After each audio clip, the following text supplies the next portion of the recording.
কেন্দ্র দরকারে শান্তিবাহিনী পাঠাক বাংলাদেশে। বিধানসভা অধিবেশনে বাংলাদেশ নিয়ে আলোচনার সময় এমনই মন্তব্য করলেন মুখ্যমন্ত্রী মমতা বন্দ্যোপাধ্যায়।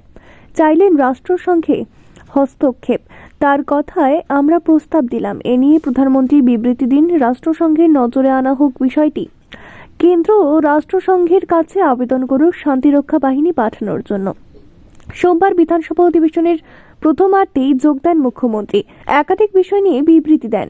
ওঠে বাংলাদেশ প্রসঙ্গ। মুখ্যমন্ত্রী তা নিয়ে সে দেশের সঙ্গে বাংলার সম্পর্কের কথা উল্লেখ করে বলেন, আমাদের বন্ধু বান্ধব আত্মীয় স্বজনের ওখানে সম্পত্তি আছে, পরিজন আছে, এপারে থাকে, ওপারে ছেলে মেয়েদের বিয়ে হয়েছে, তাদের অফিসিয়াল পাসপোর্ট আছে। বেআইনি অনুপ্রবেশ নিয়ে বলছি না, সেটা কেন্দ্রের বিষয়। এখানে কেন্দ্র সরকার যা করে তাই মেনে নিই, কিন্তু 10 দিন ধরে দেখছি কেন্দ্রের সরকার চুপ করে আছে। তাদের দল বলছে সীমান্ত আটকে দেব, খাবার পাঠাতে দেব না। কেন্দ্র একমাত্র বললে আমরা এটা করতে পারি। কোনো ধর্ম, কোনো বর্ণ, জাতি অত্যাচারিত হলে আমরা বলতেই পারি তারা সুস্থ থাক, কিন্তু চাইবো আমাদের লোকেদের ওপর যাতে কোনো অত্যাচার না হয়।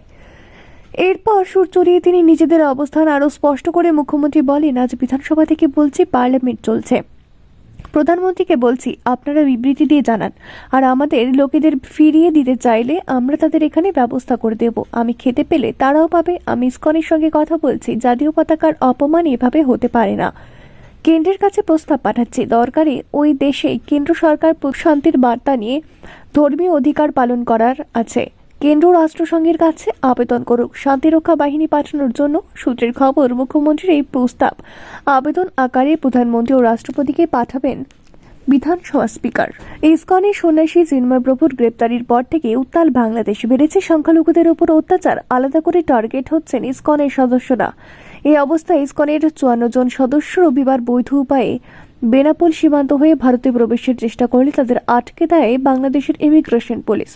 ইসকন সদস্যদের ভারতে প্রবেশে বাধা দেওয়া নিয়ে আজব দাবি করেন বাংলাদেশ সরকারের ইমিগ্রেশন বিভাগের আধিকারিক ইমতিয়াজ আহসানুল কাদের ভুইয়া। তিনি জানান, ইসকন সদস্যদের কাছে বৈধ পাসপোর্ট, ভিসা থাকলেও বিদেশে যাওয়ার জন্য প্রয়োজনীয় বিশেষ সরকারি অনুমতি ছিল না।